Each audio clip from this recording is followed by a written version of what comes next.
நிறைய பேர் சின்ன வயசுல என்னவாக போறீங்கன்னு கேட்டா ஆஸ்ட்ரோநாட் அப்படின்னு தான் சொல்லுவாங்க. ஆனா அப்படி ஆஸ்ட்ரோநாட் ஆனா என்னென்ன சேலஞ்சஸ்லாம் இருக்கு, ஸ்பேஸ் எவ்வளோ வித்தியாசமானது பூமியை விட, இதெல்லாம் நம்மளுக்கு தெரியுமா? எப்போ பார்த்தாலும் ஸ்டார்ஸ், பிளாக் ஹோல்ஸ் இந்த மாதிரி டீப்பான கான்செப்டே பேசிகிட்டு இருக்கோம்ல. இன்றைக்கி ரொம்ப கேஷுவலாக, லைட்டாக, ஈஸியாக அண்டர்ஸ்டாண்ட் பண்ணுற மாதிரி ஒரு டாப்பிக்கை பற்றி பேசுவோமா?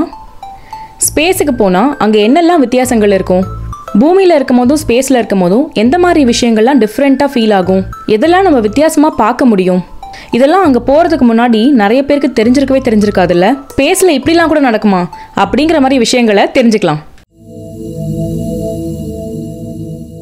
என்ன மாதிரியே ஸ்பேஸ்னா உங்களுக்கு ரொம்ப பிடிக்குமா? அப்போ கண்டிப்பாக இந்த சேனலை சப்ஸ்கிரைப் பண்ணுங்கள். வணக்கம் and welcome to space time. இது ஒரு நீண்ட விண்வெளி பயணம், விடைகளை தேடி. பூமியிலேருந்து பார்க்கும்போதும் ஸ்பேஸ்லேருந்து பார்க்கும்போதும் நிறைய விஷயங்கள் வேற வேற மாதிரி தெரியும். பூமியிலேருந்து நம்ம ஸ்டார்ஸை பார்க்குறப்ப அதெல்லாம் மின்னுற மாதிரி தெரியும். இதுக்கு காரணம் நம்ம அட்மாஸ்பியர் தான். அதில் பட்டு இந்த லைட் எல்லாம் தெரிக்கிறதுனால நம்ம ஸ்டார்ஸை ட்விங்கிள் ஆகிற மாதிரி பார்க்குறோம். ஆனால் இதே ஸ்டார்ஸை நம்ம ஸ்பேஸ்லேருந்து பார்க்கும்போது இதெல்லாம் பாயிண்ட்ஸ் ஆஃப் லைட்ஸ் மாதிரி இருக்கும். ரொம்ப ஷார்ப்பான பாயிண்ட்ஸ் ஆஃப் லைட்ஸாக இருக்கும். ஆஸ்ட்ரோநாட்ஸ் கூட இதெல்லாம் ஸ்பேஸ்லேருந்து பார்க்கும்போது இங்கேருந்து தெரியாத ஃபெயிண்டான ஸ்டார்ஸை கூட அங்கே பார்க்க முடியுது அப்படின்னு சொல்லியிருக்காங்க. ஸ்பேஸ்லேருந்து நம்ம பூமியை பார்க்கும்போது ரொம்ப பிரம்மாண்டமாக இருக்கும். ஏன்னா இங்கேருந்து நம்ம அந்த மாதிரி ஒரு வியூவை பார்க்கவே முடியாது. ஸ்பேஸுக்கு போன ஆஸ்ட்ரோநாட்ஸ் நிறைய பேர் சொல்லியிருக்கிறது என்னன்னா, இந்த எஃபெக்ட்டுக்கு பேர் ஓவர் வியூ எஃபெக்ட். அங்கிருந்து பூமியை பார்க்கும்போது அவங்க டீப்பாக ஹியூமனிட்டி கூட கனெக்ட் ஆன மாதிரி ஃபீல் பண்ணியிருக்காங்க. நமக்கு தெரிஞ்ச எல்லாருமே இந்த பூமியில தானே இருக்காங்க அப்படிங்கிற மாதிரி ஒரு ஃபீலிங். அது மட்டும் இல்லாமல் அங்கிருந்து பார்க்கும்போது எந்த ஒரு கண்ட்ரீஸ்க்கு நடுவுலையும் பார்டரையோ இல்லை பிரிவினையோ பார்க்க முடியாது. அதனால நிறைய பேர் அந்த மாதிரி பூமியை தூரத்துலேருந்து பார்க்கும்போது எதுக்காக நம்மலாம் இப்படி சண்டை போட்டுட்டு இருக்கோம், எதுக்கு இந்த கண்ட்ரீஸ்லாம் வந்து சண்டை போடுறாங்க, இந்த மாதிரிலாம் வந்து ரொம்ப ஹையர் பெர்ஸ்பெக்டிவ்ஸில் திங்க் பண்ண மாதிரி சொல்லியிருக்காங்க.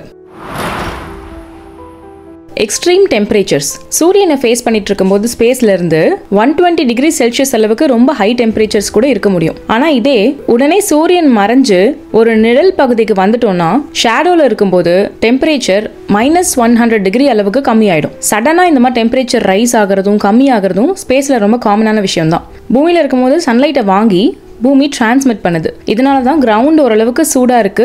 அது மட்டும் இல்லாமல் சுற்றி இருக்கிற கேஸஸ்னால நம்ம அட்மாஸ்பியரும் நம்ம பூமியை நார்மலாக ஒரு டெம்பரேச்சரில் வச்சிருக்கு. நம்ம அந்த டெம்பரேச்சருக்கு தான் பழகி இருக்கோம். ஆனால் இப்படியே நம்ம ஸ்பேஸுக்கு போகணும்னா அங்கே இருக்கிற அந்த எக்ஸ்ட்ரீம் ஹாட் அண்ட் கோல்ட் டெம்பரேச்சர்ஸை நம்மளால கண்டிப்பாக தாங்க முடியாது. அதுக்காக தான் ஸ்பேஸ் சூட்ஸ்லாம் டிசைன் பண்ணி அதுக்குள்ள தேவைப்படுற அளவுக்கு ப்ரெஷரையும் டெம்பரேச்சரையும் மெயின்டைன் பண்ணுறாங்க. ஸ்பேஸ் அப்படின்னு சொன்னாலே எல்லாருக்கும் உடனே ஞாபகம் வருது என்னன்னா, கிராவிட்டி அங்க இருக்காது, எல்லாரும் அங்க ஃப்ளோட் ஆயிட்டு இருப்பாங்க அப்படிங்கிறது தான். உண்மையாவே கிராவிட்டியே சுத்தமா இருக்காதான்னு கேட்டா அப்படியெல்லாம் கிடையாது. அதை மைக்ரோ கிராவிட்டி அப்படின்னு தான் சொல்லலாம். பூமியில இருக்கிறத விட கம்மி கிராவிட்டி அங்க இருக்கும். அப்ப எப்படி ஆஸ்ட்ரோநாட்ஸ் எல்லாம் அங்க ஃப்ளோட் ஆயிட்டு இருக்காங்க? இதுக்கு காரணம் இன்டர்நேஷனல் ஸ்பேஸ் ஸ்டேஷனே பூமியை நோக்கி விழுந்துகிட்டே இருக்கிறது தான். இந்த மாதிரி கான்ஸ்டன்ட் ஆக்சலரேஷன்ல இருந்தா அந்த இடத்துல வெயிட்லெஸ்னஸ், அதாவது கிராவிட்டி இல்லாத ஒரு தன்மையை உருவாக்க முடியும். அதனால தான் அவங்க எல்லாம் ஃப்ளோட் ஆயிட்டு இருக்காங்க. அதுக்காக அங்க கிராவிட்டியே இல்லை அப்படின்னு அர்த்தம் கிடையாது.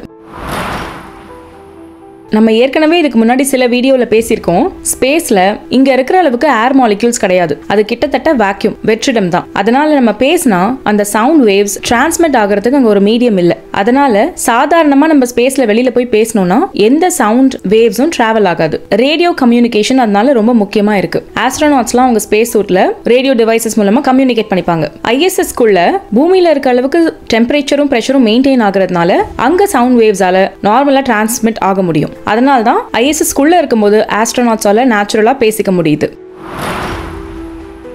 ரொம்ப முக்கியமான ஒரு வித்தியாசம், பூமியில இருந்து நிலவை பார்க்கும்போது அது 2 டைமென்ஷன்ல தட்டையான ஒரு பொருளா தான் தெரியும். ஆனா பல ஆஸ்ட்ரோநாட்ஸ் சொல்லியிருக்கிறது என்னன்னா, ஸ்பேஸ்ல இருந்து நிலவை பார்க்கும்போது அது 3Dல ஒரு பால் மாதிரி, ஒரு சில்வர் பால் மாதிரி இருக்குங்கிறது தான். அது மட்டும் இல்லாம அது மேல இருக்க கிரியேட்டர்ஸ் எல்லாம் ரொம்ப கிளியரா ஹை ரெசல்யூஷன்ல காண முடியும்னு. இது எவ்வளவு சூப்பரா இருக்கும்ல பாக்குறதுக்கே. நம்ம டெலிஸ்கோப்ல பார்த்தாலே ஓரளவுக்கு இந்த கிரியேட்டர்ஸ் எல்லாம் பார்க்க முடியும். மைக்ரோ கிராவிட்டி அப்படின்னு சொன்னாலும் ISSக்குள்ள எல்லாமே ஃப்ளோட் ஆகிட்டு தான் இருக்கும். ஸோ ஆஸ்ட்ரோநாட்ஸால நார்மலாக நம்ம இங்கே பூமியில் வேலை செய்கிற மாதிரி கண்டிப்பாக செய்ய முடியாது. அதுக்கு அவங்க ஸ்பெஷல் ட்ரைனிங்ஸ் எடுக்கிறாங்க. பட் இருந்தாலும் மைண்ட் அதுக்கு அடாப்ட் ஆகிறதுக்கு கொஞ்சம் நேரம் ஆகும். இப்போ பூமியில் ஏதோ ஒரு விஷயம் உடஞ்சி போயிடுச்சு, அதை ஃபிக்ஸ் பண்ணணும்னா நம்ம அதுக்கான டூல்ஸ் எல்லாம் அழகாக ஃப்ளோரில் அடுக்கி வச்சுட்டு அங்கேருந்து எடுத்து ஒன்று ஒன்றா சரி பண்ணுறதுக்கு யூஸ் பண்ணிப்போம். ஆனால் இதுவே ஸ்பேஸில் ஒரு விஷயத்த சரி பண்ணணும்னா அந்த டூல்ஸ் எல்லாம் அவங்களால கீழே எங்கேயும் வைக்கக்கூட முடியாது. ஆஸ்ட்ரோநாட்ஸோட க்ளோத்ஸை டிசைன் பண்ணுறப்பயே அதில் நிறைய வெல்க்ரோ பாக்கெட்ஸ்லாம் கொடுத்துருப்பாங்க. ஏன்னா இந்த மாதிரி நிறைய அடிஷ்னல் பாக்கெட்ஸ் வச்சா இந்த மாதிரி டூல்ஸ் எல்லாம் வச்சு யூஸ் பண்ணுறதுக்கு ஈஸியாக இருக்கும் அப்படிங்கிறதுனால. ஸ்பேஸில் கிராவிட்டி கொஞ்சம் கம்மியாக இருக்கிறதுனால ஆஸ்ட்ரோநாட்ஸோட பேக் போன் அதாவது ஸ்பைன் கொஞ்சம் ஸ்ட்ரெச் ஆகி லைட்டாக அவங்க 5 சென்டிமீட்டர்ஸ் அளவுக்கு டாலாக வளரவே செய்கிறாங்க. இது டெம்பரரியாக நடக்கிற ஒரு சேஞ்ச் தான். அங்கே அப்படி இருக்க மாதிரி நமக்கு தெரியும்.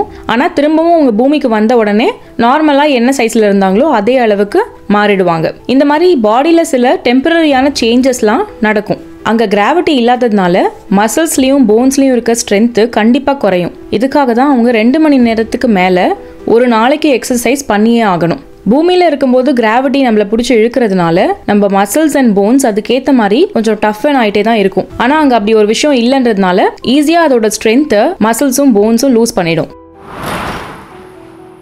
ஸ்பேஸில் இருக்கும்போது நம்ம பாடியில் இருக்க ஃப்ளூயிட்ஸ் எல்லாம் நம்ம ஹெட்டை நோக்கி ஷிஃப்ட் ஆகும். இதனால ஆஸ்ட்ரோநாட்ஸோட ஃபேஸஸ்லாம் ஸ்வாலனா வீங்கி இருக்கிற மாதிரி நம்ம பார்த்துருப்போம். இதுக்கு காரணம் பாடியில் இருக்கிற இந்த ஃப்ளூயிட் ஷிஃப்ட் தான். அவங்களோட ஃபேஸஸ்லாம் கொஞ்சம் பஃபியாக ஸ்வாலனாக இருக்க மாதிரி தெரியும். ஆனால் கால்கள்லாம் கொஞ்சம் தின்னராக இருக்கிறத பார்க்க முடியும். இதுக்கு மேஜர் ரீசன் கிராவிட்டி தான். இந்த ஃப்ளூயிட்ஸ் எல்லாம் புல் பண்ணுறதுக்கு கிராவிட்டி அங்கே கம்மியாக இருக்கிறதுனால இந்த ஃப்ளூயிட் ஷிஃப்ட்டை அங்கே பார்க்க முடியும். ஃப்ளூயிட் ப்ரெஷர் தலைப்பகுதியில் ரொம்ப அதிகமாக ஆகுறதுனால ஐ பால்ஸும் ஆஸ்ட்ரோநாட்ஸ்க்கு கொஞ்சம் ஃப்ளாட்டன் ஆகும். இதனால அவங்களுக்கு கண் பார்வை கொஞ்சம் சரியாக தெரியாமல் போகும் ஸ்பேஸில்.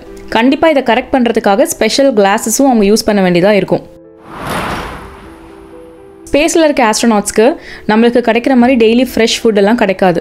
இங்கேருந்து அனுப்புகிற ஃபுட் எந்த மாதிரி இருக்கும்னா மோஸ்ட்லி ட்ரை ஆக்கி அதில் இருக்கிற மாய்ஸ்சர் கண்டென்ட்லாம் ரிமூவ் பண்ண மாதிரி பேக்கேஜ்டு ஃபுட்ஸ் தான் அனுப்புவாங்க. அதை அவங்க அங்கே வாட்டர் ஆட் பண்ணி கொஞ்சம் மாய்ஸ்சர் ஆட் பண்ணி ஹீட் பண்ணி சாப்பிட்ற மாதிரி இருக்கும். ஸோ அது அந்தளவுக்கு ஃப்ரெஷ்ஷாக டேஸ்டியாலாம் இருக்காது. எப்பயாவது இங்கேருந்து கார்கோ ஷிப்ஸ் அங்கே போனால் மட்டும் ஃப்ரெஷ்ஷான ஃப்ரூட்ஸ் எல்லாம் எடுத்துகிட்டு போய் அங்கே சேர்ப்பாங்க.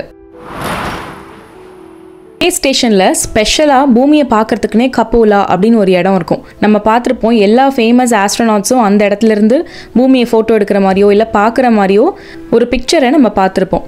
இந்த இடம் 360 டிகிரியில் பூமியை பார்க்கறதுக்காகவே ஸ்பெஷலாக டிசைன் பண்ணப்பட்டது. நிறைய பேர் இங்கேருந்து பார்க்கும்போது தான் அந்த ஓவர்வியூ எஃபெக்ட் அப்படின்னு சொன்னோம் இல்லையா, அதை உணர்ந்ததாக சொல்லியிருக்காங்க. ரீசெண்டாக சுபான்ஷு சுக்லா கூட அங்கேருந்து ஒரு ஃபோட்டோவை போஸ்ட் பண்ணியிருந்தாரு. பூமியில் கிராவிட்டி எப்பயுமே இருக்கிறதுனால நம்ம அதை ஒரு சாதாரண விஷயமா நினச்சிக்கிறோம். ஈஸியாக போய் படுத்து தூங்கிடுறோம், எழுந்து நடக்கிறோம், சேரில் உட்காந்துக்கிறோம். ஆனால் இந்த மாதிரி அந்த எந்த கான்செப்ட்டுமே ஸ்பேஸில் ஒத்து வராது. அங்கே சேர்லையும் உட்கார முடியாது, பெட்லையும் படுத்து தூங்க முடியாது. அதனால அங்கே ஸ்லீப்பிங் குவார்ட்டர்ஸ்னு ஒரு இடம் இருக்கும். அந்த இடத்துல ஸ்லீப்பிங் பேக்ஸ் அப்படின்னு சில பேக்ஸ் வச்சிருப்பாங்க. அதுக்குள்ளே போய் ஆஸ்ட்ரோநாட்ஸ் தங்களை ஜிப் பண்ணிப்பாங்க. இது எதுக்காகனா தூங்குறப்ப எங்கேயாவது பறந்து போய் இது மேலேயாவது இடிச்சிடாம இருக்கிறதுக்கு தான். ஆனால் அதுக்காக அந்த பேக்ல ஃபுல்லாக அவங்கள க்ளோஸ் பண்ணிக்க மாட்டாங்க. மூச்சு விடுற மாதிரி கேப்லாம் இருக்கும். சில ஆஸ்ட்ரோநாட்ஸ் ஒரு மாதிரி மெட்டாலிக் டேஸ்ட்டை உணர்ந்ததா சொல்லியிருக்காங்க. இதுக்கு ரீசன் அவங்களோட சைனஸ் கிளாண்டில் நடக்கிற சேஞ்சஸும் சில ரேடியேஷன்ஸ்னாலையும் அப்படின்னு சொல்கிறாங்க. அது மட்டும் இல்லாமல் எக்ஸ்ட்ரீம் சைலன்ஸ், அவங்கள சுற்றி வேற எந்த சவுண்டும் இருக்கிறதுக்கான வாய்ப்பு இல்லை அப்படிங்கிறதுனால ஸ்பேஸ் வாக்கில் போகிற சயின்டிஸ்டால அவங்க ப்ரீத் பண்ணுற சத்தத்தையும் அவங்க ஸ்பேஸ் சூட்லேருந்து வரக்கூடிய ஒரு சின்ன ஹம் அப்படிங்கிற ஒரு மெல்லிய சத்தத்தையும் மட்டும்தான் அவங்களால கேட்க முடியும். சுற்றி டோட்டலாகவே சவுண்டே இல்லாத மாதிரி அவங்க ஃபீல் பண்ணுவாங்க. அது மட்டும் இல்லாமல் கார்பன் டை ஆக்சைடை நீக்கிறது ஒரு பெரிய ப்ராப்ளமாக இருக்கும். ஐஎஸ்எஸ்குள்ளே இருக்கிற ஆஸ்ட்ரோநாட்ஸ் ப்ரீத் பண்ணுறதுனால கார்பன் டை ஆக்சைடு அதிகமாகிட்டே இருக்கும். ஸோ CO2 ஸ்க்ரப்பர்ஸ் அப்படின்னு சொல்லி நிறைய ஸ்க்ரப்பர்ஸ் வச்சுருப்பாங்க ஐஎஸ்எஸ்ல. இதை அடிக்கடி இவங்கெல்லாம் க்ளீன் பண்ணி சர்வீஸ் பண்ணிகிட்டே இருக்கணும். இல்லைனா கார்பன் டை ஆக்சைடு அதிகரிக்கும். தலைவலி, மயக்கம் இந்த மாதிரியான பிரச்சனைகள்லாம் நிறையவே இருக்குது.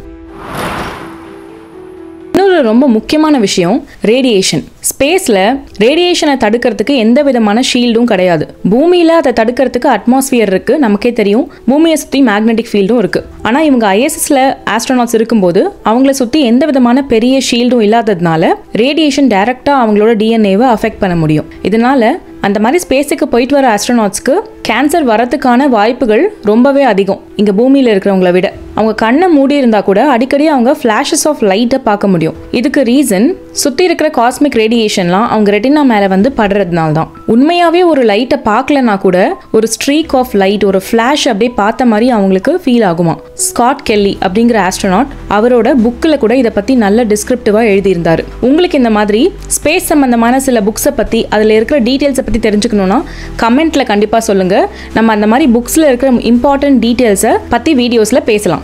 ஸ்பேஸை பற்றி தெரிஞ்சுக்கிறதுக்கு இன்னும் நிறைய விஷயங்கள் இருக்குது. Stay curious and keep exploring with me. This is Saranya and இது நம்ம ஸ்பேஸ் டைம்.